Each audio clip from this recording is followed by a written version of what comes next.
tours, record sales, it's all gone. And it's up to the young musicians to try and figure it out. There's no money in it, there's no record companies. It's free, you can download it. Nobody gets paid, so they can't afford to make music. That's what's happening. And I remember sitting down with my mother and father and saying, look, I'm not going to college, and here's why. I just want to play music. And I know that means that I'll probably end up becoming a gas station attendant. And I know that I'm only 17 years old, and so you probably think that I'm ridiculous for saying this, but this is what I'm going to do with my life. We have all been working to make a career of this during the downfall of the music industry. It's not like it used to be where you had this certain highway you had to take. You had to sell out packed houses and the A&R reps were going to be at your show. There are no more scouts out there. There isn't going to be some guy on the side of the stage in a sharkskin suit with a cigar saying, hey kid, I'm going to make you a star. You can't put your CD under the pillow and hope for a record contract. So we sat down and started figuring out how in the hell to get on the road and get in front of as many people as humanly possible, no matter what it took.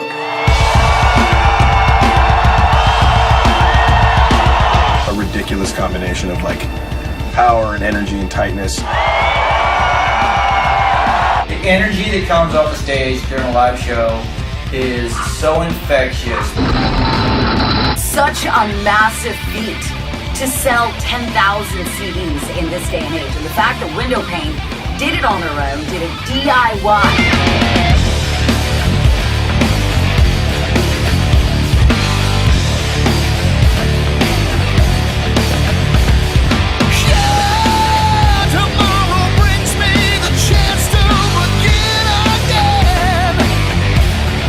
Dirty and gritty and awesome. I work with them all. Nobody's better. I don't think I've ever heard a tighter band. Probably the hardest working band in Seattle. Do not compromise who they are one bit. Kick-ass rock band, kick-ass solid songwriting. Professional, great songwriters, great entertainers. When he sings like a vocalist, yet plays like a lead guitarist, and that is so rare. Great guitar player, beautiful, strong voice. Well, he's got a lot of power behind him. A lot of power behind that voice. This presence comes out of him that's just... He's got this realness to him. He knows what's bullshit and he knows what's real, and there is no in between. Him and Tony, the way they play off of each other is great. Tony, great guitar player. His leads kill. One step beyond. He's always pushing that bar. Very original style of playing guitar. Authenticity and honesty. Tony has a stage presence that's rock and roll, balls to the wall. I'm gonna solo all over your fucking face and squish it into the ground. That stage presence is just fucking insane.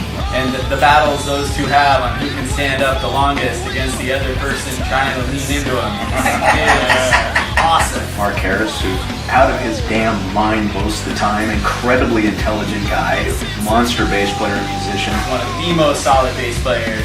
So tasteful. His stage presence, the guy's an animal. Sean plays for the music. He's such a solid drummer. Just beating the shit out of those things. An absolute beautiful soul. They blend very well. As long as I've lived in Seattle, Windowpane has been the band to strive towards. The band that has always been doing it right. But it's never good enough.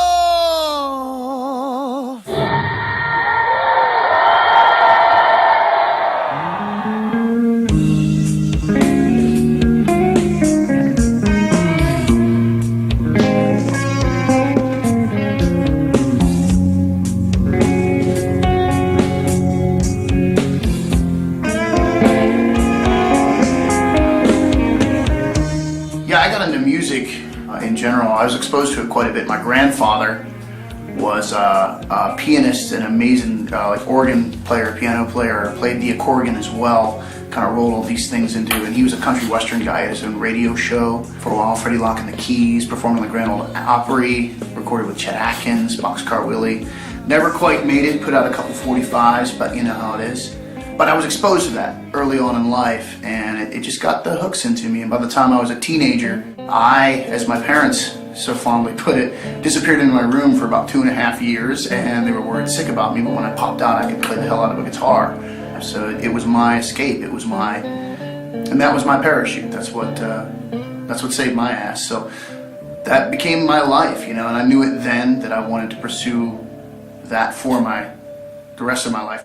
So my first experience, I guess, with music would have been hanging out with my older brother. He listened to a lot of eclectic kind of music, a lot of Zappa, Genesis, Al Di Meola. And then my eldest sister, she kind of listened to the AC/DC and the Zeppelin and the Aerosmith and stuff like that. My mom listened to a lot of classical music, so I got Tchaikovsky, Chopin, Beethoven, kind of the traditional classics. About the 4th grade, I got a chance to take an instrument, play in the band, because my brother played trombone. We had one in the house. That was my first instrument. Kind of set the tone for my future, because I've always ended up playing kind of the harmonic, low-end, kind of basic instruments. Started on cello a year after the trombone. A year after that, I switched to the big string bass in the orchestra, and it kind of took off from there.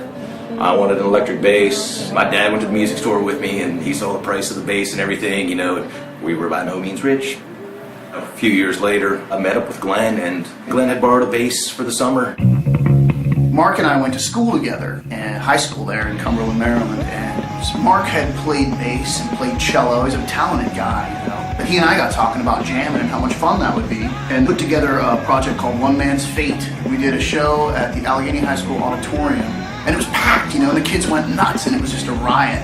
And it went so well, we did a second one in the gymnasium of my high school, but again, it was just packed out. It was Western Maryland, and if you were under 21, there wasn't a lot to get into.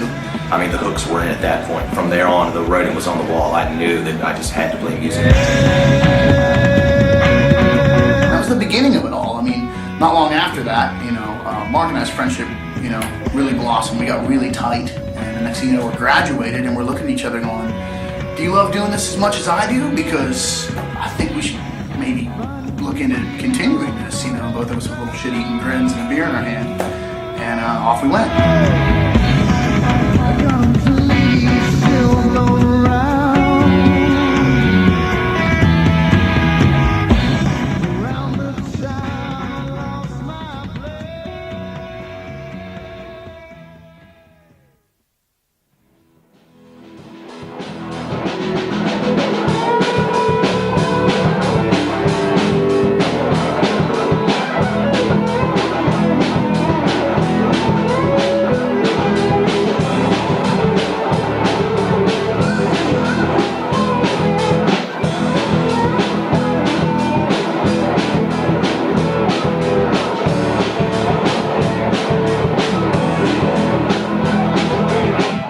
I come from a pretty creative family.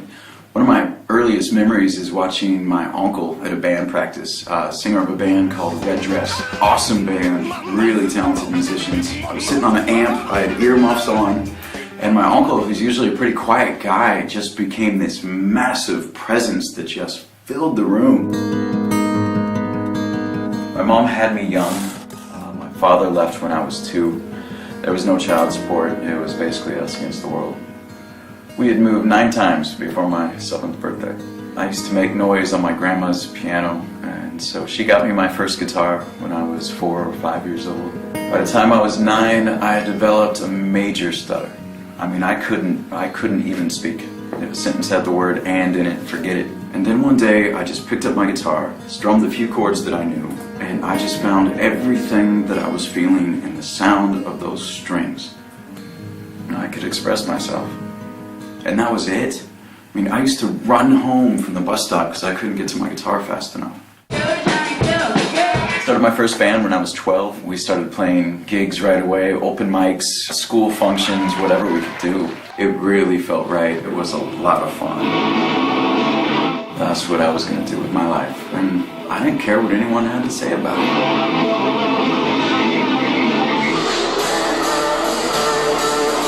We had one show at our junior high. At this point, I was practicing about 8 hours a day, and I got to show my whole school, what I was doing.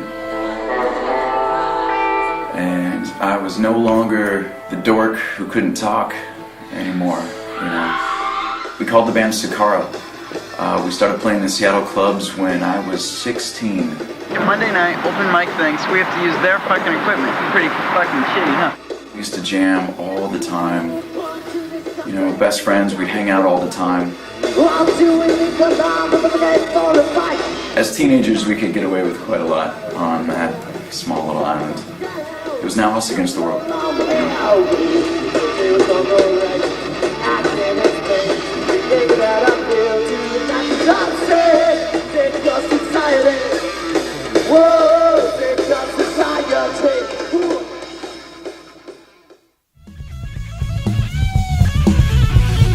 That was my first introduction to music, was my dad. Great drummer, played with a lot of cool bands throughout the 70s. He went and toured around with a band called Rimfire. He was playing with the Fred Schwartz band when they played at Paramount, opened for Blue Oyster Cult, T-Rex. I heard those stories my whole life, just all kinds of cool tour stories. Just watching him play, I remember I'd sit in front of his drums and I would just giggle because it was so exciting just watching that, and the energy and everything. It would just kind of take me over and I would laugh hysterically. Yeah, same drums I play today with Windowpane, or the same drums that my dad bought in 1971. When I first started trying to play on those around 5-6 years old, I couldn't even reach the bass drum, and I would use the big low 18-inch floor tom and the snare drum and do these beats. And I remember him coming downstairs kind of shaking his head, scratching and going, wow, you know? He'd put a different record on and tell me to listen to that. Just listen to this for a while. I'll be back. Just listen to it, and then we'll talk about it. Oh man, it just every day was a different tutorial with him. Every house that we lived in, he would set up a pseudo jam spot. There's a tape player in there, and he would hook it up to headphones so that I could hear it and listen to tapes at the same time. Nothing Else Matters from Metallica came on. It's like, Dad, I really like this song. I said, oh, yeah, I do too. And I got that album. It was the Metallica Black Album. And so he dubbed it onto a tape. I sat out there in that garage and would just listen to every part. And I learned the whole thing front to back at 8 years old. And then it turned into whatever band I was into. I would do the same thing. Put it on tape, listen to it, learn the parts. Was kind of obsessed as a little kid, just taking in all this information. First band I was ever in, I started with my brother Jeremy, my cousin Don, and me. We were a three-piece, and we named the band Pale Illusions. I was 12 years old when we started. We actually started doing shows places like the Job Jump, and that no longer exist, down in Fife, Washington. Sean wants to do a little solo for you guys. I need a smoke break.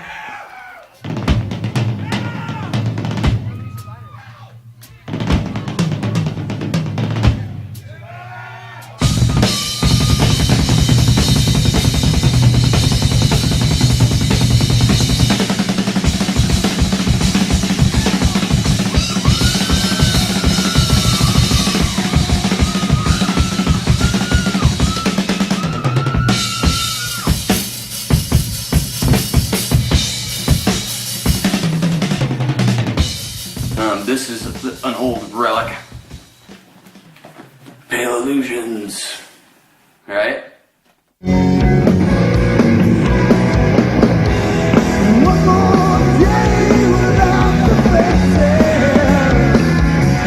We had a bunch of different names, some of them good, some of them bad. We were Scrounging Daisies, we were Suck a Cow Through It, we were The Crunch, named after the only Led Zeppelin song that is just unforgivably bad. But we used to party a lot, and we used to do a lot of hallucinogenics. Mom, Dad, sorry. I'm all better now. Anyway, there was a real powerful and potent acid called four-way Windowpane, as I understand it, that was popular in the late 70s and 80s. Hey man, why don't we name ourselves Four-Way Windowpane? Someone said, well, let's drop the four-way.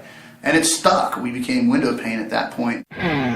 We got to a point where the band was playing 3-4 nights a week. We were doing 3 or 4 sets a night of covers. And then we would skate off and do gigs like down in College Park for all those college students. Play these massive college parties, doing originals and covers. We would scoot up to Pittsburgh and do a quick show. We'd go down to Virginia. We'd go to Morgantown, West Virginia, play those college towns, and really grew the band. It didn't take long. We started really rising up through the ranks and getting a great following and moving out from there and playing, DC, Baltimore, kind of a local touring route. It was quick We traveled as much as we could while kind of keeping our lives together. At the time, the whole band lived in the House of Ill Repute, as we called it.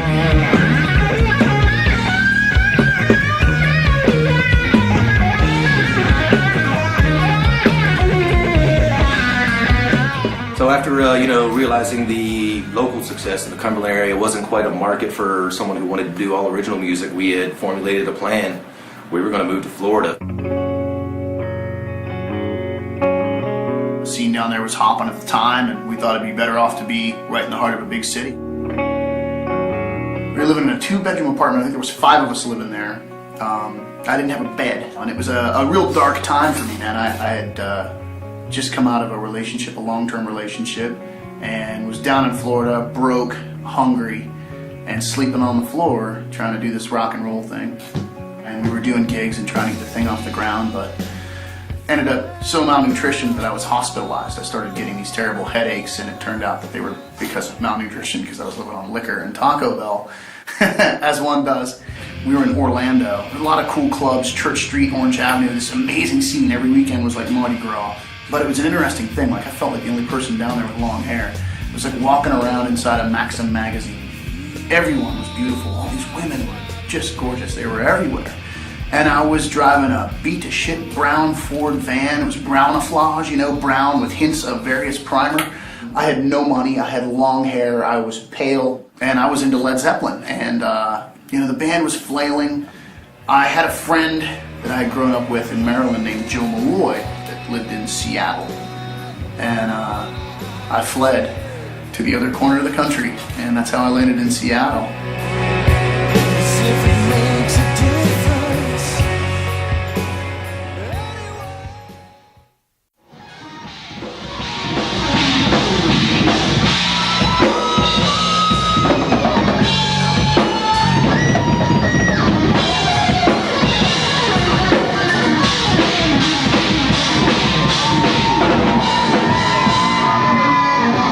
Exposed to a lot of the music that our singer's older brother was into. We had kind of an against the grain sound as compared to what was going on in Seattle at the time. I mean, we were into all that too, but I think that really helped us. It's been so long since I believed all is lost, or so it seems. When will this end? I need a change. I only have myself to blame. I hold my pain in my hands.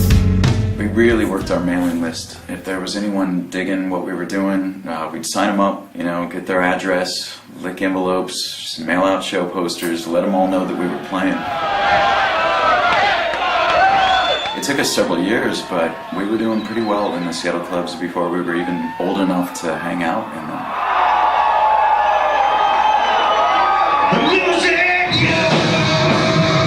After school, the whole band moved into a duplex in Seattle. There was one day where the bassist and I just went on a beer run, and as we're driving back, there was a place that was just a couple houses up from us, and there was a couple long-haired guys loading a Marshall cabinet out of a van. And so later that night, we just showed up, knocked on the door, we said, hey, we're your neighbors, we got beer. And they said, come on in. Ended up partying all night, and that's how I met Gwen and Mark. They were just getting started here in Seattle, and we were actually able to hook them up with a weekend gig or two.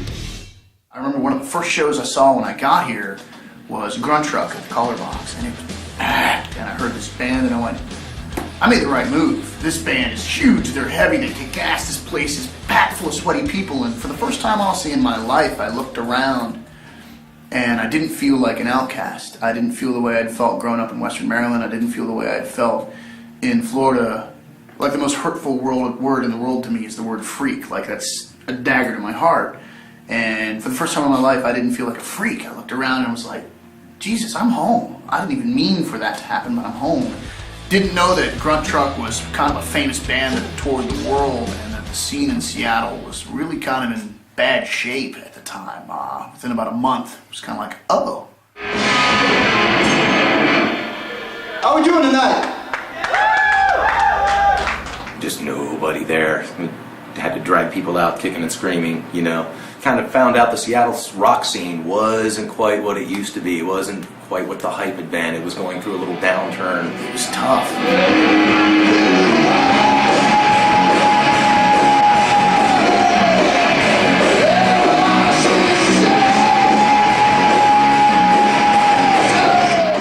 The idea was kicked around to start a band support network. All these other bands that were sort of in the same position we were, we all just talked to each other.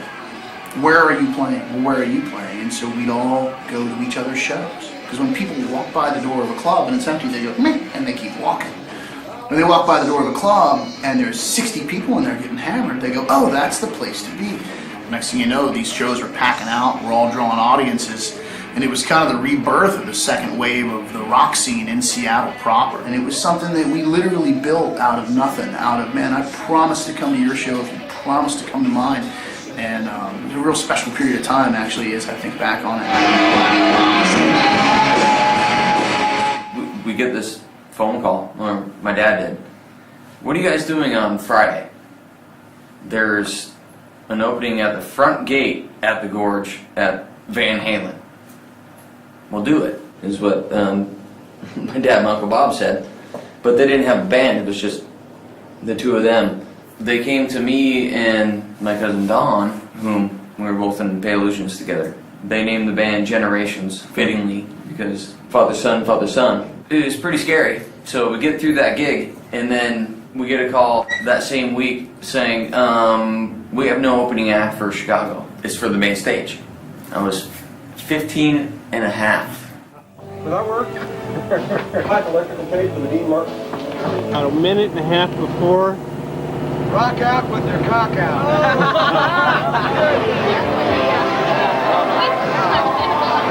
Where's everybody else?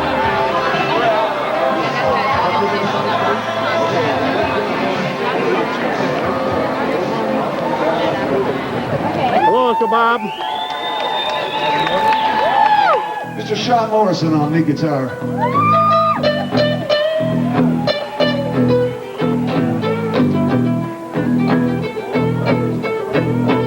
We were up there for 25 minutes before Chicago and Hall & Oates in the middle of summer in front of 20,000 people. Oh man, I've been trying to get back there ever since. But after that, we kind of became the house band for the Gorge. And we played the B stage 15 times, I think. We played for Dave Matthews Band, Boz Scaggs, Tom Petty, Journey and Foreigner, Bob Dylan, Paul Simon. There's so many names on there, it's not even funny.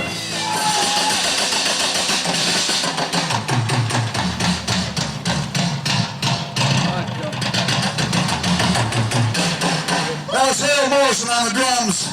We're going to feature Sean Morrison, his son, on the drums.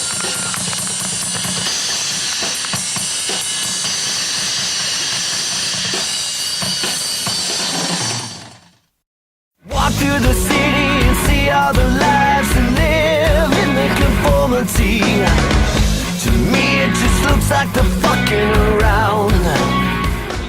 We were actually picked to be played on KSW, the local program, Metal Shop. We ended up being the most requested band on KSW for 3 months in a row, the unsigned band. And I got some credit cards, maxed them all out so we could go into a real studio and record a full-length album. We went into London Bridge. And our drummer, Jesse Smith, through his endorsements, he actually got our CD to John Kolodner, who was the head A&R rep of Sony at the time. He worked with Aerosmith, AC/DC, a ton of really big bands. And he actually listened to it. John had said that he thought we were good, but our sound was dated. That had it been 10 years earlier, we would have been one of the biggest bands in the world. Now this crushed the guys. I swear all they heard was, we're not getting signed, he didn't like it. To me, John Kolodner said, biggest band in the world. That just meant that it was time to break away from our influences. So I was fired up, I was inspired, I was writing all kinds of new material, and the guys were the opposite. And that caused a lot of tension. We were young, so that tension morphed into a lot of drama. Jesse and I had pushed real hard for us to track at least 3 new songs to follow up with John Kolodner. I see a dead guy living on a Sunday afternoon. I don't want your life, I don't need you telling me what to do.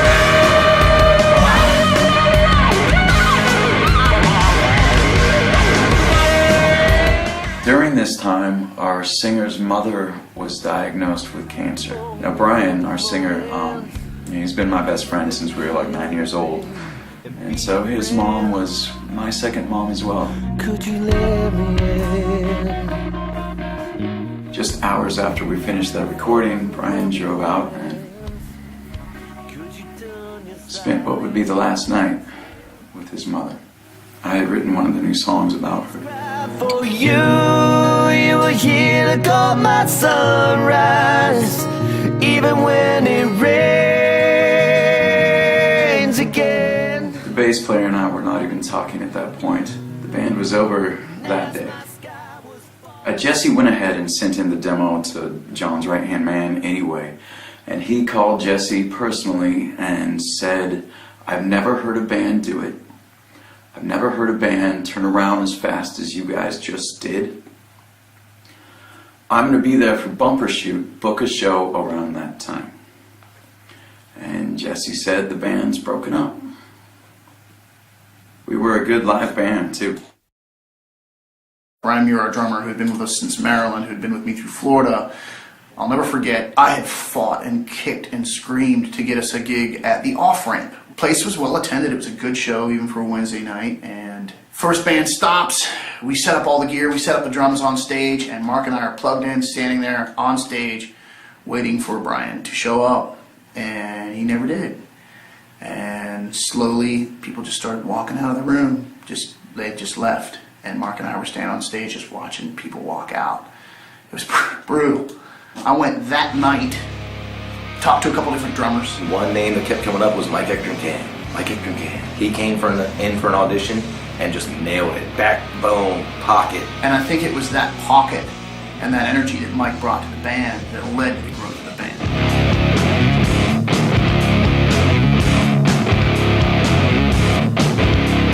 Started bringing out a couple hundred a night, and it was consistent. It wasn't like, ooh, a couple hundred on the show and then 20 for the remaining 3. It was consistent.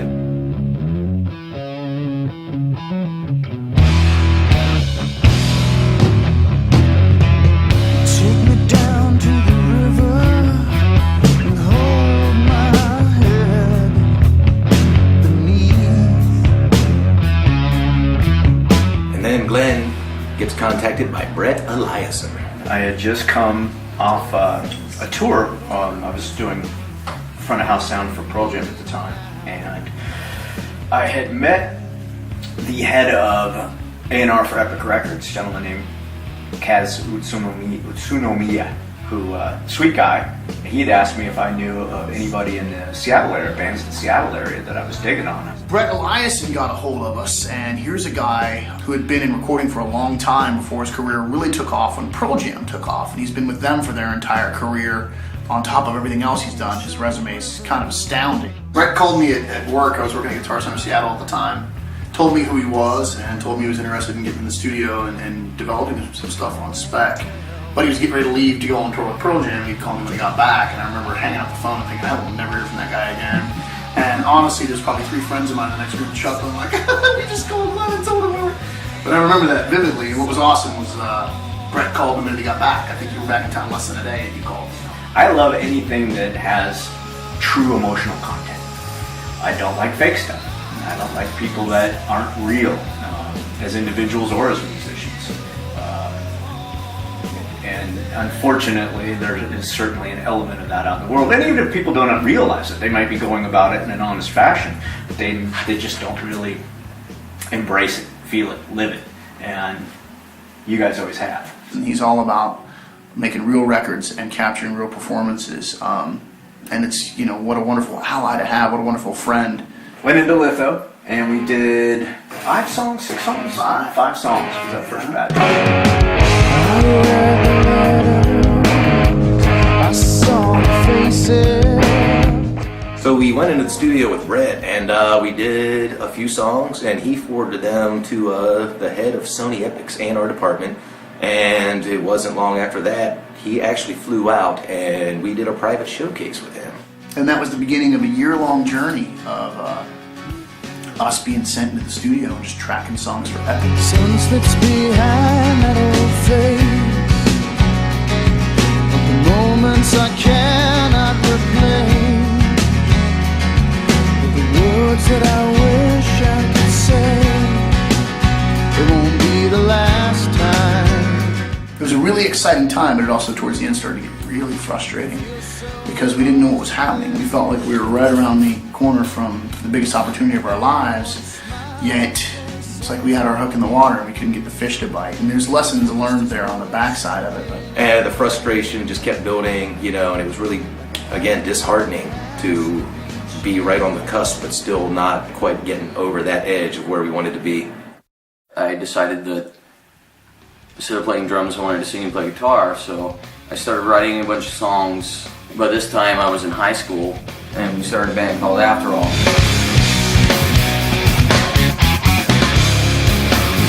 And we played a number of cool gigs. 3 nights with Great White, did 3 nights with Skid Row. The name got changed to No Ground, and I played in No Ground for almost 10 years before I joined Windowpane. We're so misguided, the dust we down, believe the times will change. She's so wrong, he'll soon find. No, so wrong. I was still playing drums, just not super actively. I played a lot of drums on the No Ground record that we did, and I get a call from John from Hate Fist, and he said, "Do you want to go on tour? Richie can't go on this tour."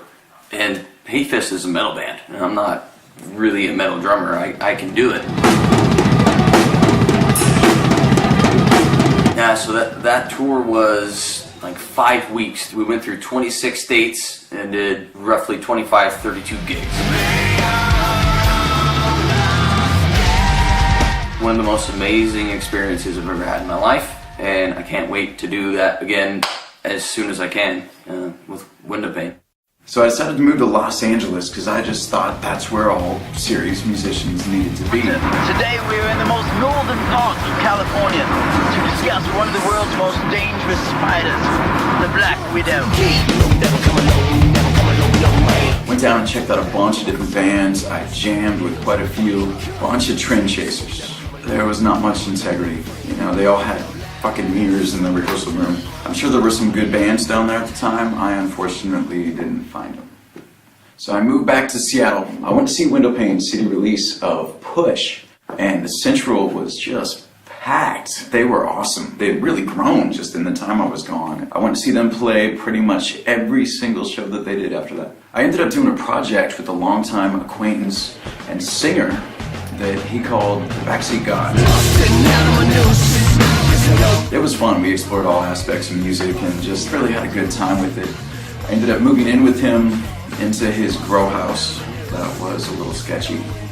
We went and tracked an album at London Bridge, and he had sent it to some friends of his in Mexico, and a couple songs ended up doing well on some Mexican radio stations. So we ended up doing a 2-month tour of Mexico. It was by the skin of our teeth. I mean, we were loading gear with fruit trucks, Greyhounds. It was Acapulco, Chilpancingo, Cuernavaca, Mexico City. We went all over the place. It was a lot of fun. Taste of my paradise.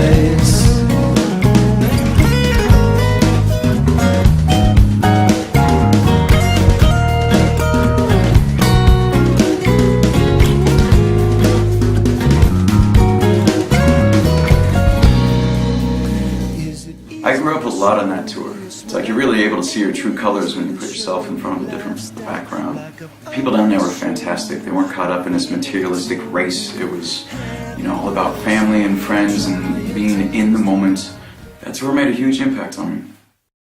So after a year of development and recording with Sony Epic, they decided to pass on the band because creatively we were just all over the place. We were blues, we were rock, and they just weren't sure who to sell it to. It was a big eye-opener for us, and that these days people really want to be able to hang a label on something. The upshot was they let us keep all the recordings, and we used those recordings to put out the Push album. So we released Push. It was well received by the fans. the success of that record, I really think, solidified us as kind of a staple in the Seattle rock scene.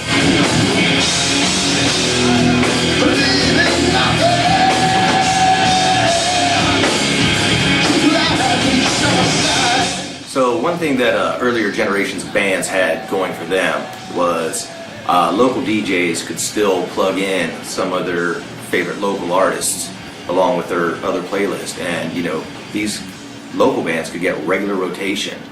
That is no longer the case. There's growing criticism that when media companies merge, acquire, and combine, the diversity of local voices, the marketplace of ideas, suffers. Up front tonight, the consolidation of media. Is it really a threat?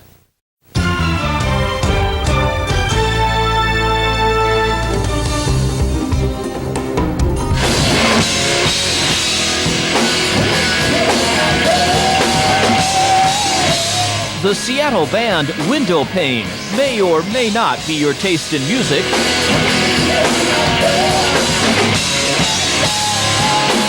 But that's not the point of this story. The point is that this group is popular at local clubs, yet you still can't hear them on the radio. It's very difficult to get the exposure that you need. The way it used to work, local bands would get on local radio stations, and if their music caught on, they might strike it big. In the 90s, Seattle gave the world Nirvana, Presidents of the United States of America, and Pearl Jam, just to name a few. Since then, the laws regulating radio ownership have changed. And pretty much all the radio stations are controlled by several companies. If something's going to get played, it's going to come from them. In the meantime, people are robbed and deprived of choice. They get a corporate playlist and they cannot really deviate from that. And that really closes a lot of doors for a lot of local artists. A lot of radio stations do still have local shows, but as far as getting into regular rotation, that opportunity is just not there. The singer in the Backseat Gods, chemical mix was a little rich. He was hard to be around. So I ended up moving out. That was the end of that. I was determined to find the right band. I ended up talking to and auditioning over 150 people in about a year's time. Found Kevin Wright, who would later join Windowpane during that process. And he was starting from scratch, and when he was looking for drummers, I think I was drummer number 30. So that audition. Now, process was... Now let me ask you a question. Like, what is the hardest position to fill in a band? Probably singer. Well, now wait a minute. There's a million for a good guys. band. There's a million guys that Yeah. say they can sing. See, That's the problem. And I put together a band that we called Of Another. I can only see your trouble, just scar on my eyes, and I feel aggression, try to tell you, try to make you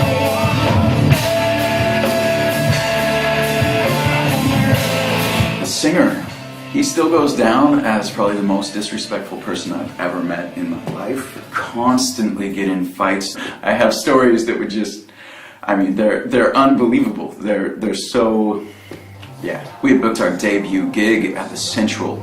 Everyone came to hear my new band, including my biological father, who I hadn't seen in 21 years. Now Steve, our singer, had decided to show up to that gig shit-faced, and he pissed off our bass player so bad that he ended up smashing his bass on stage for the last song, and not in a happy way. I had spent so much effort putting that thing together, and I had never been more embarrassed. We started breaking out of Seattle and really started building kind of a West Coast name for ourselves, going all the way down to LA, San Diego, San Francisco, Portland, and really just kept the steamroller moving.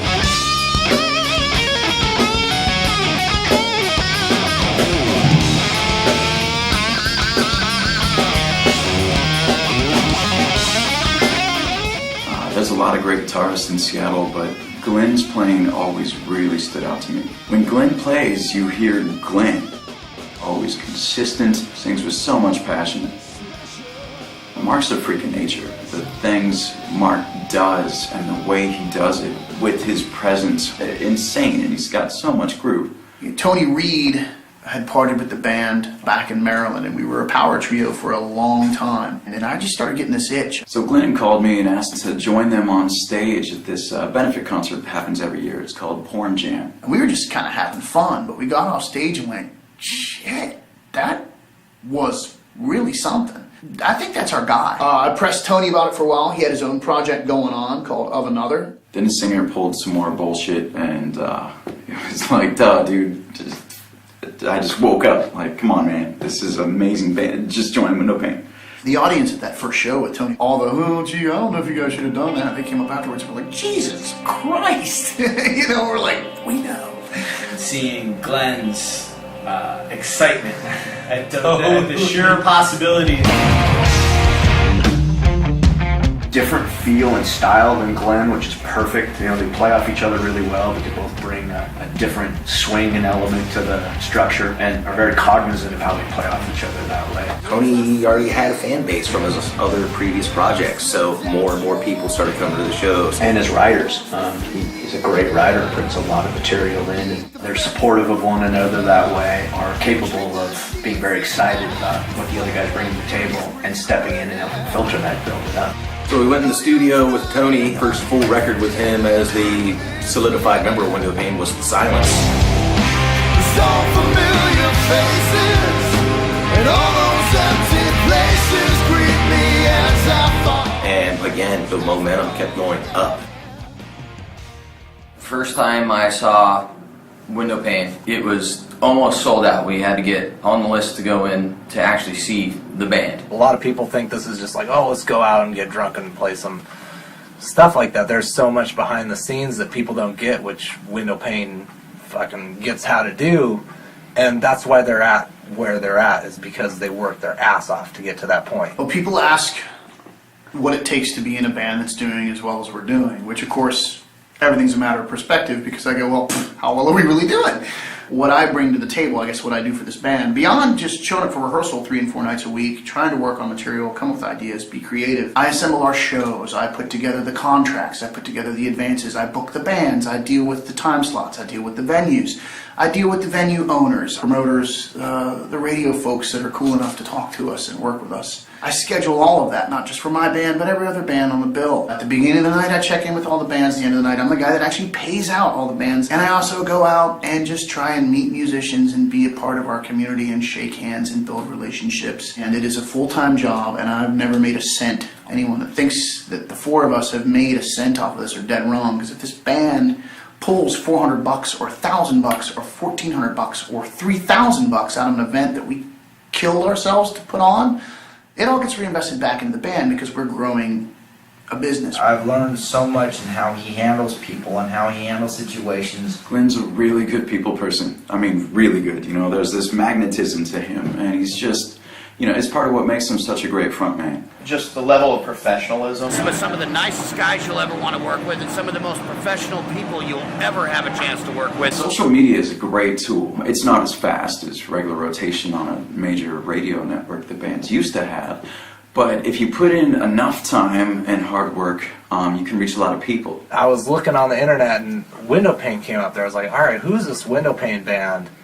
And I saw them and I played one of your guys' videos and I was like, oh my God. And the first show I went to, I was amazed at how many people were there, and I was just like, this is happening on a local level in Seattle or something, and I couldn't believe it. I grew our MySpace to over 25,000 fans, and these were real fans. For trial and error, I had to learn how to write code to make sure that our MySpace page kept up with all the big budget nationals. I've gotten tens of thousands of plays on fan voting sites. I've submitted individual MP3s and bios and photos to hundreds of online radio stations. We're on a zillion different websites, but I maintain everything, so we have the current photos, the new information on shows and whatnot. Keep all of our social media sites up to date. I try to get back to every single person who comments. On days where we play big events, and I can spend the entire next day just catching up. If you've ever sent us a message on social media, I'm the one who gets back to you. We're linked into sites that'll give us opportunities. If we have any kind of local event, I make sure that everyone's invited and everybody knows about it. Lots of people actually buy fans. Every single one of our people were ones that we earned. Halfway through, they're changing the roads. It's 2 full-time jobs. Yeah. Maybe 3. I've also put together videos. I write the band biographies, take care of all the band's graphic design needs. Every detail, the shadows, the manipulation to make it look like a nose bone is protruding through. It's very time consuming. I'm honestly not a big fan of computers and technology,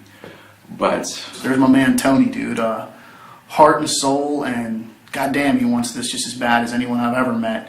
And if we never get there, it sure as hell won't be because of a lack of effort on his part. Mark can fix anything. He's just brilliant. Vehicle maintenance. While we're on tour, I make sure, everything's running right. Taking care of the trailer, kind of a general mechanic. Dawson's Creek venue up in Canada, Mark was black up to his elbows, laying under the back end of our van, working on the vehicle, while crew from Five Finger and stuff were walking back and forth. So what was cool there was a tremendous level of respect. That is my little world. We have a little Pro Tools rig in our room, so we can play a song, record it, listen back to it. It's good to step outside the song and listen to it from the fan's point of view, and that helps us refine our craft. On tour, I'll take care of the financials and stuff, and just kind of try to keep the books in line, try to keep our budget as close to where we need to be as possible. And that can be a challenge if you have a couple bad nights in a row. You're like, okay, guys, it's PB&J for the next 3 days. I remember this guy named Glenn Cannon coming up to me and saying, "You guys are awesome. I need one of your CDs. I want to give it to Jolene from KSW." And that was a big honor. Exchanging numbers, and we started getting really close with the guys in Windowpane, and we started playing more and more shows together. We did some shows in Idaho, did some shows in Eastern Washington.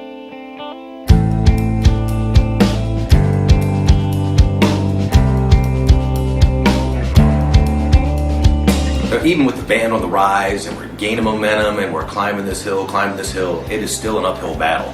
And it just came to the point where I think Mike was tired, he was done. And he said, "You guys need to call Kevin Roy. I think I'm done. I think I need to stop." And there were tears. I mean, we had gone through a lot with Mike. We all go through that at this level, especially these days where the sphere of opportunity is reduced. It's marble. There is no financial security. There is no, in 5 years, I'll be... That's why good people, talented people, have to step away from this. And I'd say give up, but that's not giving them their fair shake.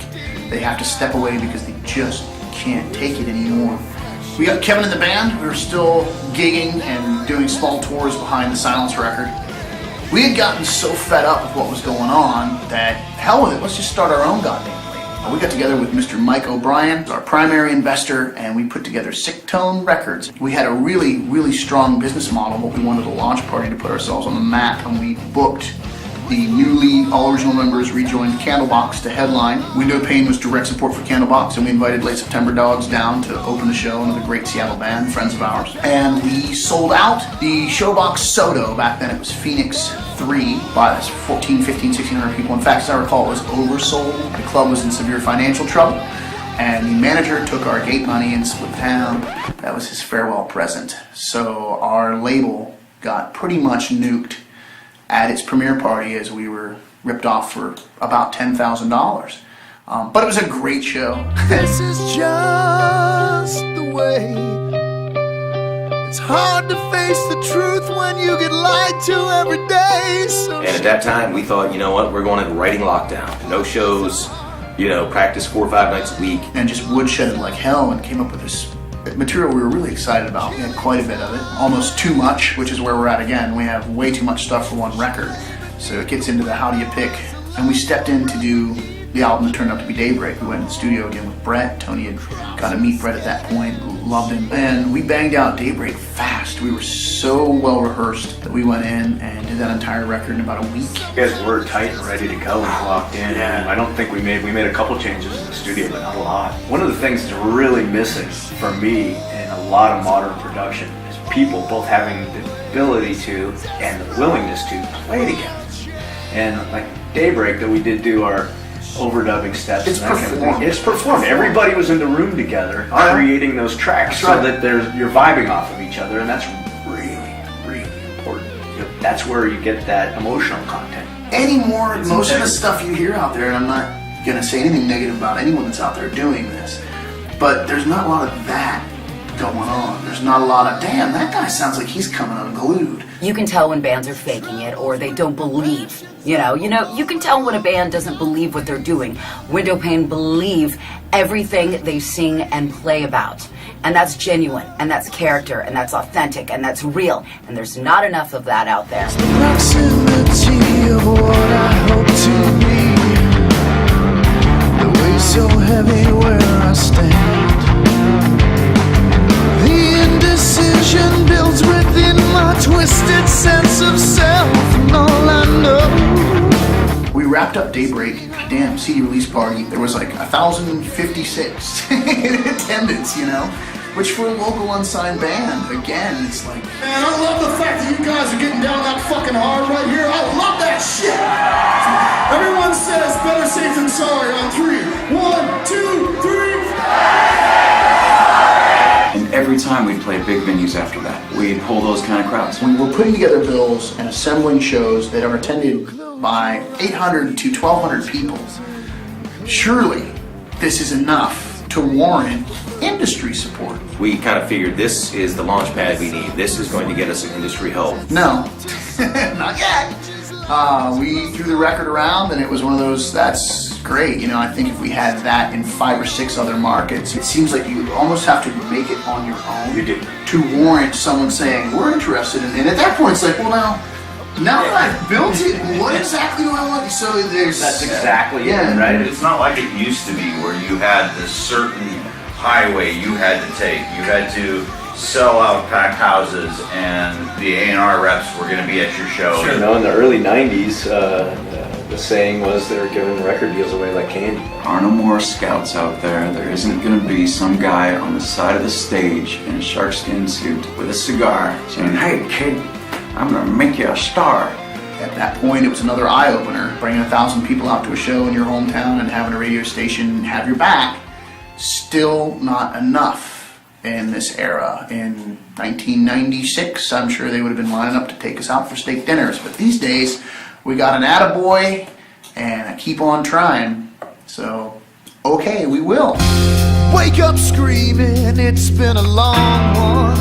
And maybe I should say it's far too long the road I've wandered, years I've thrown away. I've given more than most, my very last, my best, or so they say. The kindest words to fall on a deaf ear. I can't see myself that way. I went rock climbing a few times, and it's the best metaphor I can think of for what we do. The most challenging thing with rock climbing was being able to hold your grip while you figured out your next strategy to get to your next foothold. And then hoping you still have the strength to do it once you see it. So we sat down and started figuring out how in the hell to get on the road and get in front of as many people as humanly possible, no matter what it took. If you can get out there and get in front of people, your songs will connect. Your songs will fucking connect. There isn't a doubt in my mind. Labels aren't signing rock bands because rock bands aren't where the money is at. It's in pop, it's in country. But if you guys can get out and get on good bills and play to a variety of audiences, you're going to connect because you are an incredibly accessible band. If you are a country music fan and you see Windowpane, you're going to walk away a Windowpane fan. Even if you align yourself with being just a country music fan. You have those kind of songs that really connect with people, and you have the stage show that connects. And it's you guys really just need to have that booker who can really get you on the good tours. We started figuring out that to get out on the road and in front of the kind of audiences we wanted to reach, we're going to need a lot more money than what we had, because one thing the four of us have never had is money. And I get a call from my cousin, Nathan Kellum, who was in the Army. Before I went out on my second tour to Afghanistan, I called Tony, touched base to see how things were, and he told me the only thing that's really hurting him right now is getting out there, getting on the road, and they need money, they needed finances, they need somebody to pay for it to get out there. And you know, I had a bunch of money saved up for my first tour and decided to invest. Decided it'd be a good idea and help them out along the way, maybe get a job. Sell the merch on the road, anything I could do to help. He took all the money that he had earned getting shot at every day and put us out on the road. And I don't really have words. Now, we were in a hell of a position because we had entrusted ourselves to another individual who was working to build us this tremendous grassroots tour and didn't do a damn thing. So we had a tour launch party scheduled and booked. We had a television appearance with King 5 New Day scheduled and booked, and we had to go on that television appearance and perform live and talk about the tour we were getting ready to go out on, and we didn't have a tour. Welcome back, everybody. There's a lot of excitement in the studio. One of the Seattle area's favorite hard rock bands is launching its first national tour, Windowpane.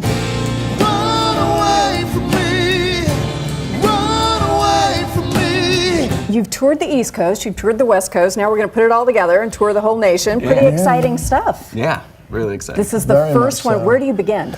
Well, it's an interesting thing. We had our own tour, and then we started talking with a pretty big national act. And we have dates from them and approval from their management, but all the dates haven't been cleared with the agent, so we can't announce the tour. But it's something really, really it's big. something really exciting. I hate that when somebody knows something I don't know. Basically, we're waiting to sign the contracts, so we don't want to announce everything until we know that.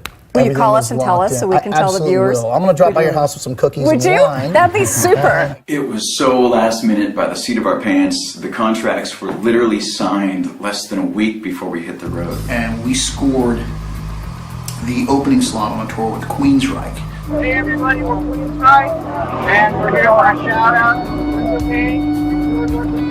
They're a great band. All right, so this is for my buddies in Windowpane. This is Fozzy, tour manager of Queensryche. Definitely got to check these guys out. They toured with us a few years back, and they stole the whole tour, man. These guys are great. Not only are they an awesome band who sold over 25 million albums, but they were an early influence of mine. I was trying to cover their songs when I was 13 years old.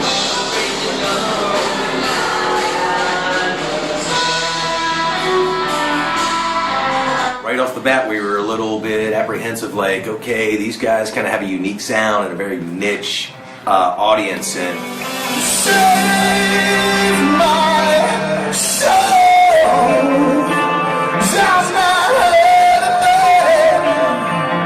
I was meant to be.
receptive to us. We did so well on that tour. The merch we sold, the CDs we sold, it was a real victory.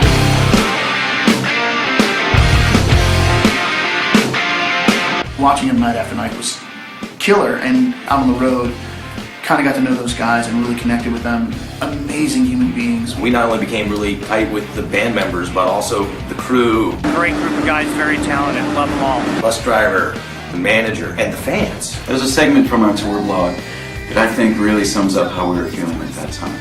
Tonight we played to 2,500 people in New Mexico. The show was fantastic and we met an overwhelming amount of fans afterward. There's quite a sense of validation amongst us now.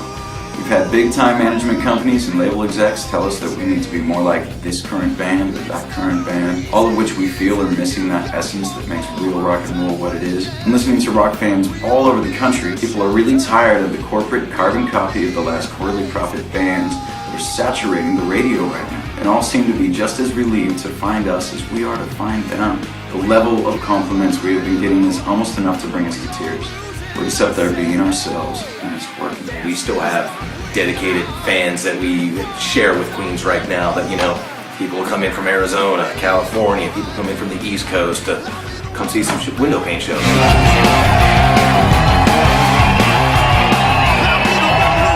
Yeah, and there's plenty of ideas that their influence comes out in what we try to do as well, and just like I agree. Tooling guitars. I mean, how many times have you and I come up with a riff and like, this sound like Windowpane? It's very pain.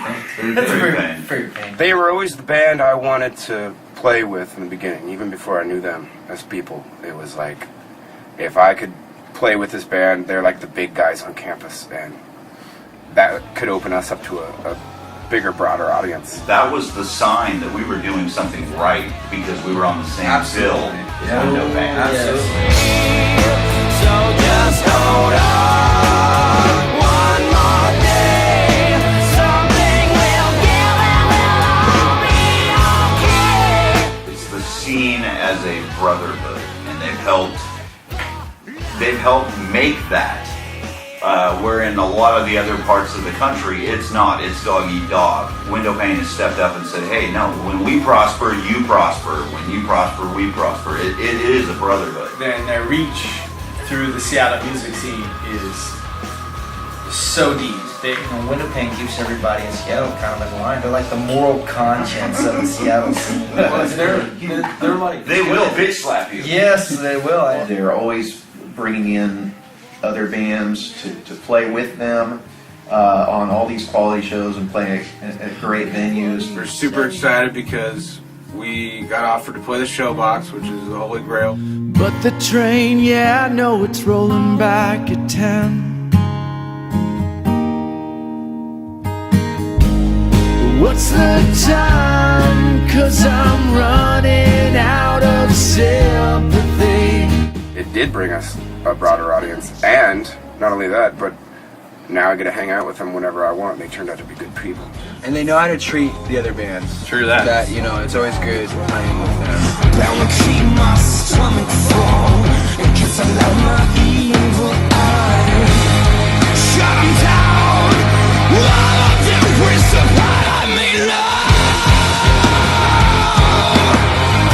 Windowpane has often paid their opening bands more money than they've taken home themselves. The nicest dudes you'll ever meet. And on top of it, they support the local scene. They're always, every single night, somebody is out at a local show, supporting a band, showing up, staying the whole night, going the distance for everybody in town. You know, it's a really cool thing to see for, and not just for the sake of doing it. Not for the sake of doing it, for the love of the scene and the love of music. Out of nowhere, Mark pops out. He's like, oh, hey, dude, I'll give you help, and grabs and helps to load all of my gear on stage. I needed some help one show, and he was like right on Johnny on the spot. Glenn, the singer, got me a job, and then a week later I quit it, and then 2 weeks after that he got me another job. For probably everyone in the Seattle music scene, Glenn has always been that big brother. At that level, he still is that guy who's always looking out for you, always trying to help, always working to better the Seattle scene. Tony is one that's a great inspiration to look up to. He's one who's been lucky enough to take some guitar lessons in order to be able to steal some of his secrets. He's got a lot of them. Tony helped out Riot and Rhythm, great bunch of kids. You know, he went down to Tacoma for a year and a half, mentored them, and then introduced them to the Seattle scene in a big way. Windowpane have really grown into being amazing ambassadors for the Seattle music scene. They've taken countless up-and-coming local bands underneath their wings and have played with them, have personally consulted with them and worked with them on how to get shows and how to better themselves, because the guys in Windowpane know, because once again, it goes back to the fact that they've done it all on their own without any help. That is what you can respect. That isn't fluff, that isn't BS, that's a band working incredibly hard and a band not burning out. Lots of bands will get the money to do something big and then bands implode. It takes so much for a band to hold it together, to have that work ethic, to be able to pull off shows night after night after night and to keep people coming back for more. So who they are to the local music scene is a friend. because most bands don't get along. They go for a year or two and they break up, and it's hard to stay together. And these guys do it somehow, and they're awesome. They're all great musicians, great songwriters, and I look up to them. Out on the road with the Rikers, we're in our 27-foot cab-over RV and trailer. We had found on the map this shortcut between Missoula, Montana and Boise, Idaho, and I think it was called Hell's Canyon or something. We're talking to one of the truck drivers, and we're like, yeah, we're going to cut through such and such, and the truck driver's eyes just get huge. And they're like, are you guys sure you don't want to stick to the interstate? And we're like, no, man, we got this covered. GPS says this will save us a couple hours. They're like, are you guys sure you don't want to stick to the interstate? Mark and Kevin were asleep in the back, and Tony and I were the night owls. We're taking the late shift. I'm driving, Tony's riding shotgun, and there's a picture of like an angle with a little truck, you know, should have flames coming off of it. That said, next 99 miles. We've got this big ass RV, and then I got a trailer with about 3,000 pounds of gear in it shoving us down the mountain. And on one side there's a cliff wall, and on the other side there's it's like Bugs Bunny style. You go over the edge, there's a little poof down there. I mean, it's way down, and it's a nice curvy road, 2 lanes. God, the mountain just kept pulling us faster and faster. No matter how fast we got, no matter how scary it got, I would count to 10, 1,000, 2, 1,000. And when I got to 10, I would let myself pump the brake and release it, because we were going to burn the brakes off otherwise. And it got to a point where Tony and I were literally just laughing at each other, because we figured the next turn would be our last. It was so steep, there was a truck runoff ramp every mile. I knew if I took the emergency truck ramp that we would be stuck constrained in the sand and we'd have to dig ourselves out. And we're on tour. We need to be at the next show. We can't miss the next show. Is that worth dying for? Apparently it was, because as many as those things passed, neither Tony or I went, dude, let's just do it. It was, if we can survive this, we've got a show tomorrow. So we got to the bottom of that thing, and it was one of those total hug it out moments. We were just giggling and laughing. My God, we're alive. How are you? The next day when we showed up, the truck drivers were waiting for us. And we pulled in, and you could see them all go, and we're like, hey guys, we figured out why we were like, yeah, we couldn't believe you guys were going to try that. That's insane. No one does that. And we're like, now we know. After that, we followed the trucks on the interstate. They really need to add in driving levels to that video game Rock Band if they want to make it realistic. So we got back home from that. We're trying to figure out our next move, and an opportunity arose with 5 Finger Death Punch.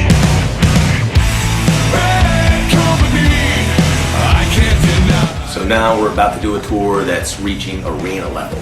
It's not a thing where you just all pile in a vehicle and grab your guitars and go play a rock and roll tour. We had no management, no label, no publicist. This was all on us to do, and we all had to divvy up the pie, and everybody took care of a certain section of it, and the immense amount of work it took would baffle you. 5 Finger Death Punch is one of my cousin Nate's absolute favorite bands. He had just gotten back from his second tour in Afghanistan and out of the army. It was a pretty cool phone call to make to tell him that was the first tour that he was going to be able to go out there with us on. And it was supposed to be Saliva and 5 Finger Death Punch, and right about that time the singer of Saliva quit Saliva, and they replaced Saliva with Soulfly.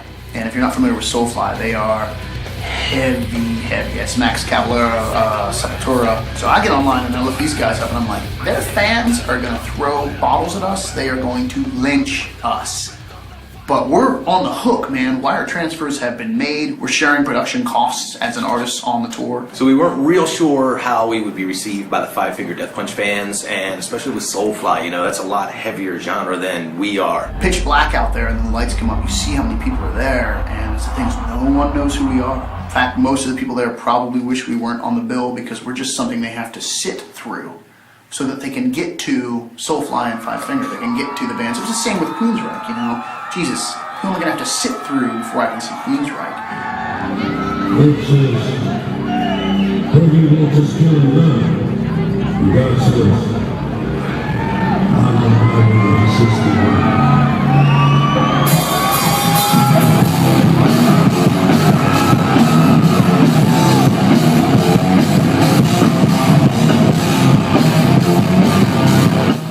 And just like on the Queensryche tour, took about a half of one song, maybe a song and a half, and then the crowd was just all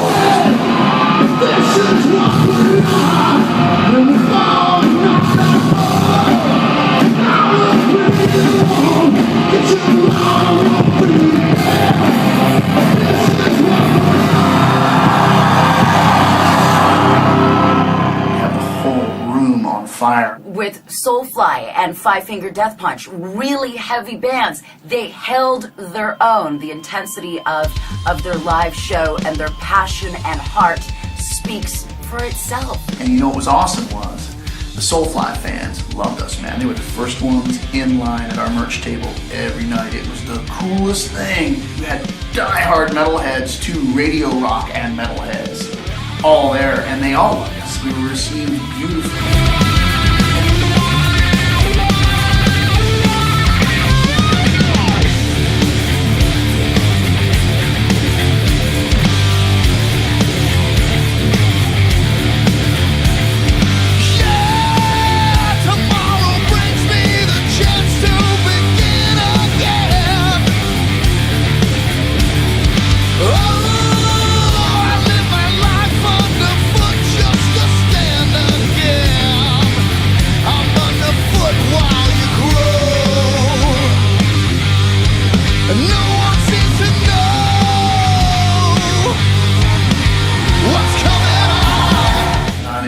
You get on stage at a hockey arena in Canada and 5,000 people see you play, they freak out, you go out, you're taking pictures, there's people, you put your arms around them to hug them and they're literally trembling to meet you, and I'm like, are you kidding? I'm the one that should be nervous. And they don't know that we're sleeping in a pile in a van. To save money, instead of taking our big comfy RV, we took a van, and this time we also took crew.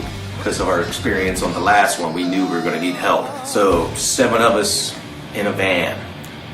And I couldn't turn this way because then I'd be spooning whoever had, because that was the worst spot, was being in the middle on that seat, because you had to fall asleep like this, you know. You couldn't lean one way or the other. I usually had my feet up by like Glenn's head or someone, whoever was laying on the ground on that fucking air mattress. And I would literally sleep in a ball on the floor, and I would have 6 sets of shoes on me. And if I wanted to roll over, I'd twitch a bit, and everyone that was sitting on the bench seat would lift their feet. Then I could roll over. I mean, it smelled so bad. I mean, it didn't smell that bad, but I mean, 7 guys crammed in a van for, God, what was it when we got to the fucking border? We had to clean that bitch out. I mean, we were finding shit we didn't even know was in there. Tour bus, semi, Chevy conversion van and trailer. And we were those lunatics. It's those first 2 shows, they go, what the hell are those guys doing here? And by show 3, the whole band's lined up at the side of the stage going, Jesus, these guys are great, and they have nothing. You know, they're watching me make a peanut butter sandwich with coffee stirrers because I don't even have a plastic knife. It was awesome to feel the respect of the band and crew, and then to win those crowds over every night. We never found a sleeping rhythm, driving rhythm on that tour. It was an hour here and there, and that was it. We'd be loading our gear into another arena, and I'd have mixed feelings. It was like one side of me is going, oh hell yeah. And the other side is going, how in the hell am I going to find the energy to project to this room tonight? You know, but every night when those house lights would go down and the arena would fill with this deafening roar, I mean, this energy would just come washing in. And that energy would last, I mean, far into the night. You know, that'd keep us going for signing stuff for the next 2-3 hours. It'd get us driving down the road till the sun came out, and the next day it's, and it's all over again. But then it's all over again. And the guys in Soulfly were incredibly cool. Everyone in Five Finger was incredibly cool. Ivan one night found out that I was sleeping on the floor. He was like, no, we can't have that. So Ivan bought the suites. I was like, dude, you really don't have to do that. And he's like, no, man, when I was nobody, Jonathan Davis did it for me. One of these days, you're going to be in a position to pay it forward. So the way you thank me is when you're where you're headed, you pay it forward. And that blew me away because here's this guy that's really doing well, and he was looking at our band and saying, you guys are going to do really well. In a few years, you'll be buying someone else one. And he just slapped me on the back and bought me a drink. Ivan, I'll never forget it, man. Much love.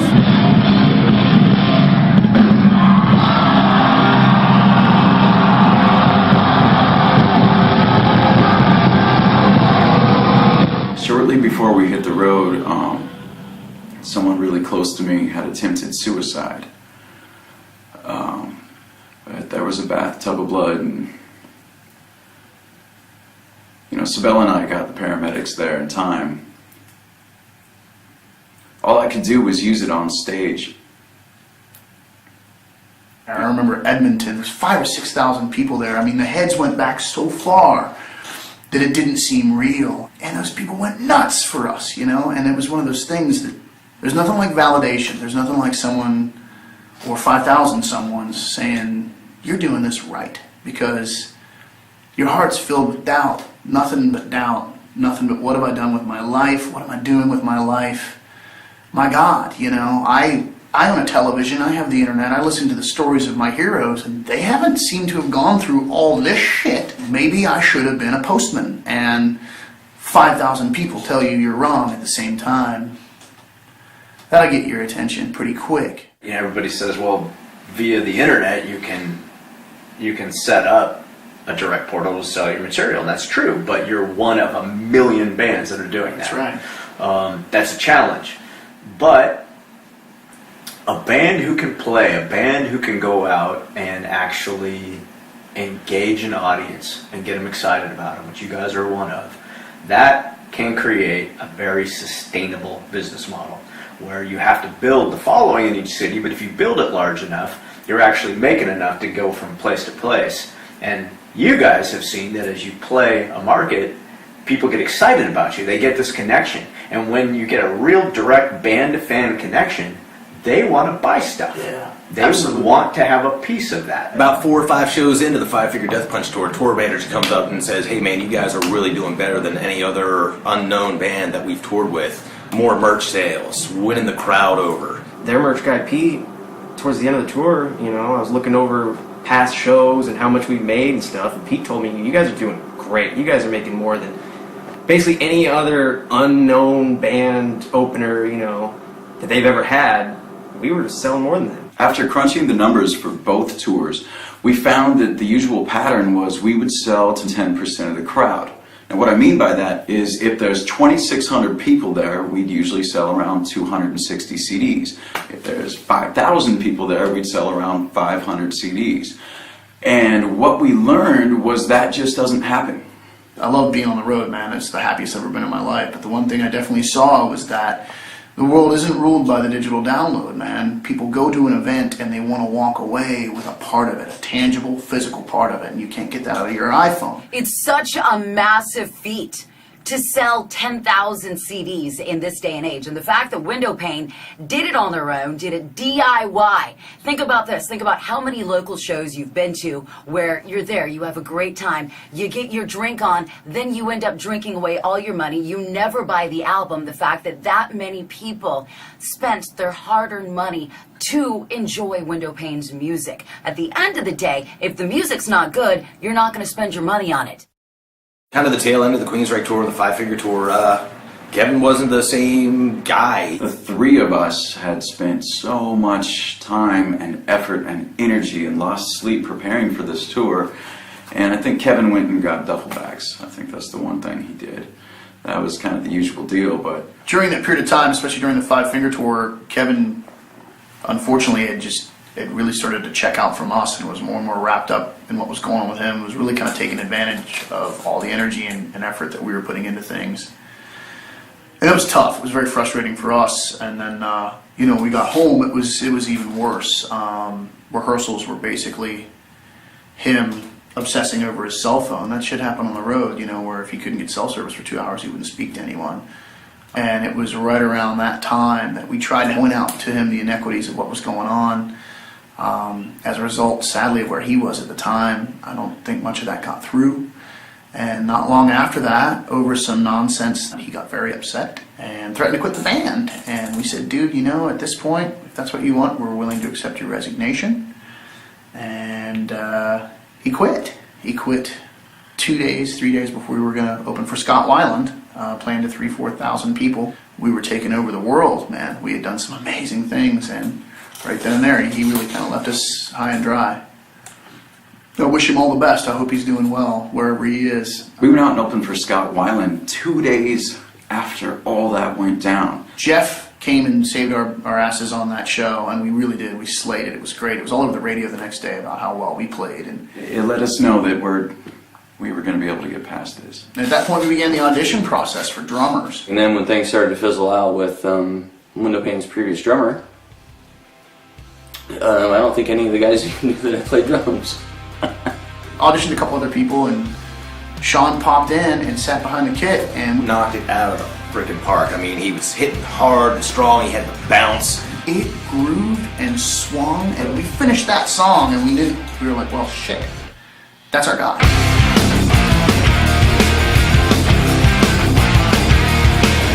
It felt like jamming with old friends that you had grown up with, jamming with your whole life. Right after that, we played Numos, packed that place out where we shot him a silly string. I knew someone was coming, but... And then right after that, we went and played Uproar. And Sean's second gig with the band ever was in front of about 3,000 people. I had no idea he played drums until the first time I saw him. My jaw hit the floor. I had no idea he was a drummer until he joined your band, and then I'm like, oh, he's an actual drummer. Like, singing and playing the guitar is secondary.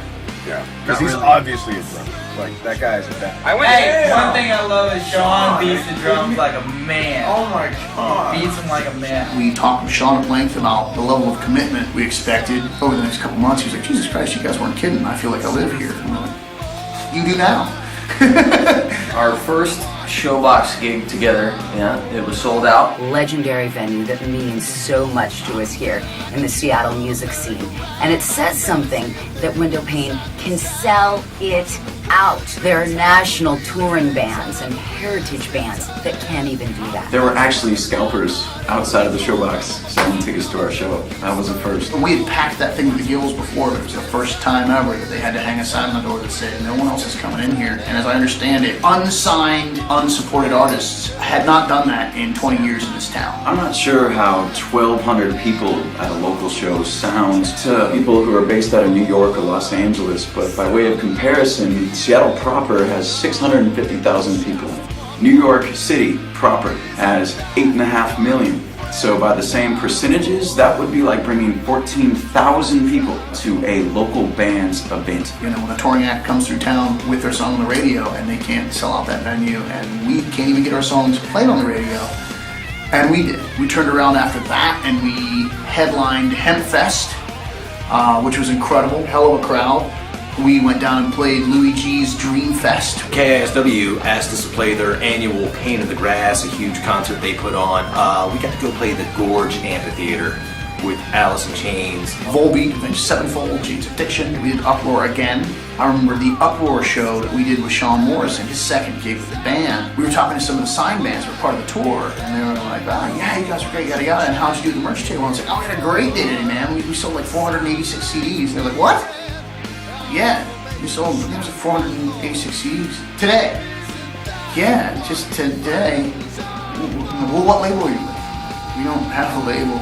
What management company are you with? We don't have, me and Tony, we don't have a management company. Who's your agent? We don't have an agent. There are bands, there are big bands that have released albums this year, and I'm not naming names, that haven't been able to sell what Windowpane has sold. And Windowpane did it on their own, with your help. Nice. Oh, that was a little grenade there. I just look at each other like, damn, did she just say that, man? It's true. It's fucking true. There's all sorts of bands that, like, you know, were starting to pop up in the late 90s, early 2000s that cannot sell 10,000 CDs to save their fucking lives anymore. So that night, I went and picked my dad up because he called me and said that he was having a hard time, didn't want to be alone, so I told him, hey man, I'm on my way. So we went, we got steaks, and we came back, we cooked dinner, put a movie on. Mark came over, hung out with my dad, we drank a beer, talked about some old music stuff, talked about little stuff from when my dad was in Rimfire and Fred Schwartz Band and old Seattle stuff, and it's just crazy. After that, Mark went home. I went to bed, and I woke up and found him dead on my couch.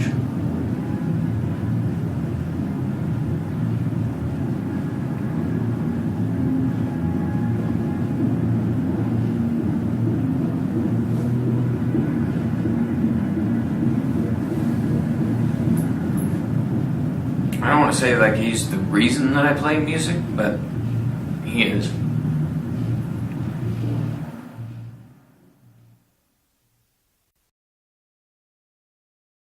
When we were so busy in 2013, by the time the year came around, we said it's time to stop and woodshed and start working on an album. We've done what we've done in the past, and who are we now based on where we've arrived as human beings and as songwriters. So there's depth and emotions and vibes that we're tapping into that we really never tapped into before. We've all had a lot of trials and tribulations, losses, friends passing away. It's been rough.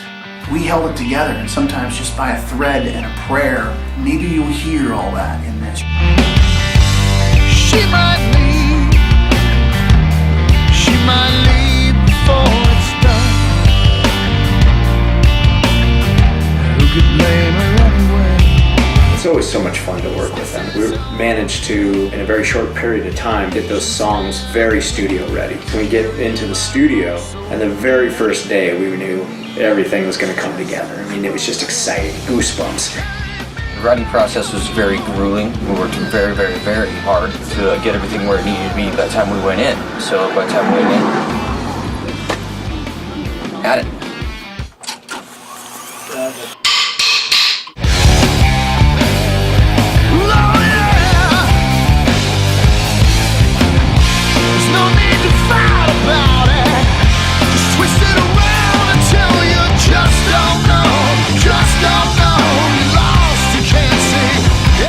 Sean was done with his drums in like 3 days. We were all just like a pallet of bricks on our chests. He played that shit out of this record. And everybody was at that level. Everybody performed at that level. Mark, he's a super smart guy, a monster player. Got a great groove, great bounce, fun energy.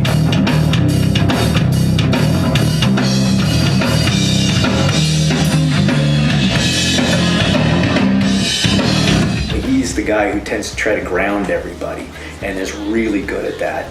And, you know, with all of us in the studio is really important and a very cool thing. There's a lot of stuff going on to pull a project like this together, and Tony really was, I think, the stronger spearhead this time around, and kind of keeping everybody on track and really pulling the train down the track to get to where we are now. In the studio working, played hard, just a smile on his face and just so focused, and had such a vision of what he was after.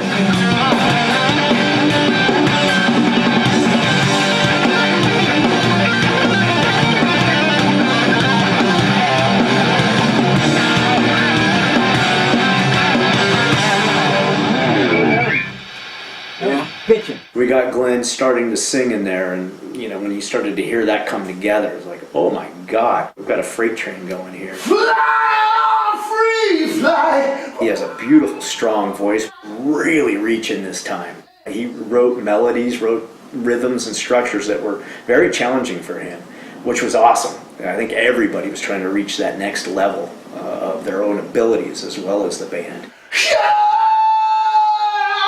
Can't tell me which way to turn for what's coming on. Rhythmically, things come very easy to him in the guitar world.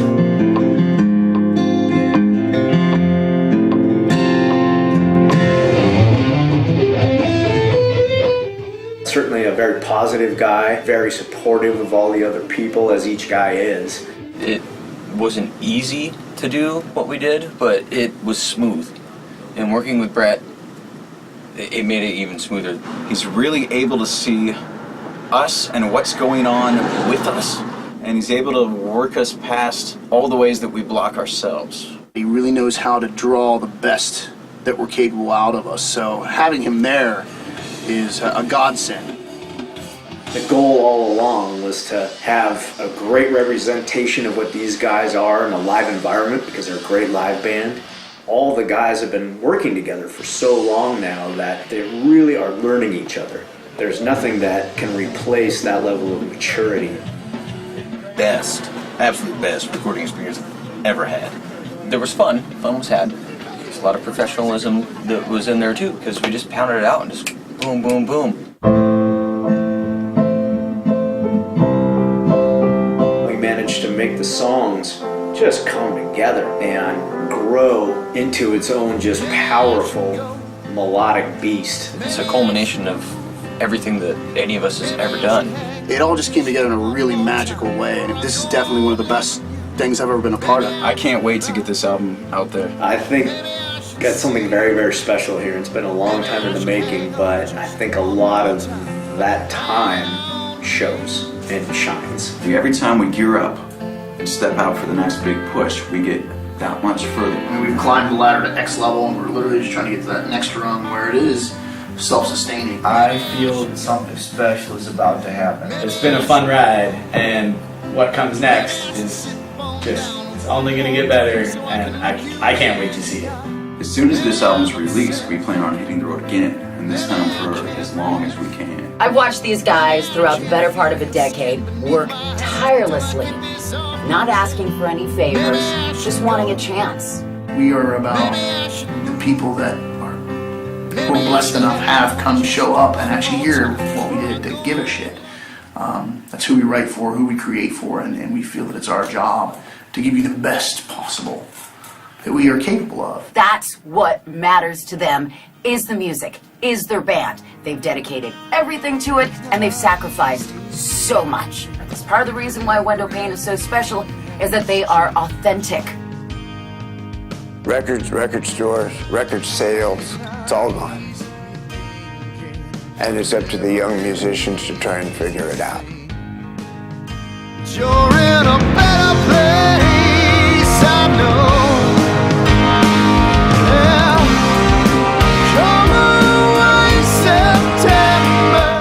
Check us out. Just all nonchalant. Shut the fuck up. I love them much, I love them much, I love them much, I love them much, I love them much. You guys suck. You guys are. No, you come in the second one. Yo, Idaho, that was a great night. Yeah, who remembers that one? We were all just... I wouldn't say it if I didn't believe it. I know. That's why it means so much to hear you say it. Thank you. Okay, you just sit over there and blush. I will. Hey, hold on. I was like, you know, I love Glenn so much, and I made a portrait of him.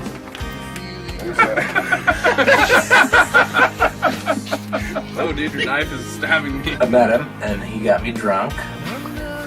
Second time I met Mark, he had another bottle of something, got me drunk again. That's when we ripped off the bumper. That was bananas. The creation of this documentary has probably been my most challenging extracurricular band activity yet, and just figure it out as I go, just like everything else. Sharp. Yeah, drink. Take a sip. Take it. Yeah, drink. When they were touring around, my dad had this old Cadillac limo. And they would take the limo and a U-Haul. So I'm sure lots of weird shit went on in there. Well, it's true. You guys have always worked so hard. You've never asked for anything. You've just asked for a shot. You know? And when I think about how many times that you were like, okay, show's down, we're gonna go drive for 6 hours to the next show, on no sleep, on no money. Sweet home for the next 2 weeks. Say hi, Tony and Sean. Hi, Tony and Sean.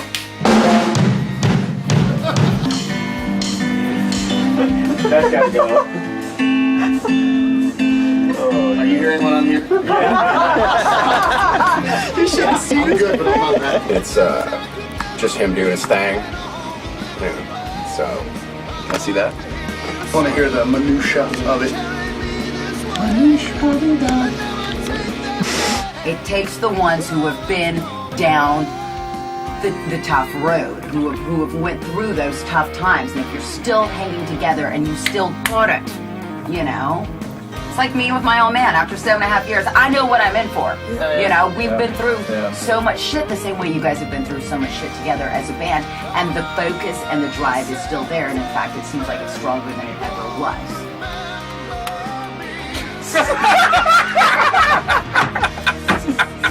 I feel kind of the tap on my shoulder, and I look back, and Mark had his balls on my head. No, it's so funny.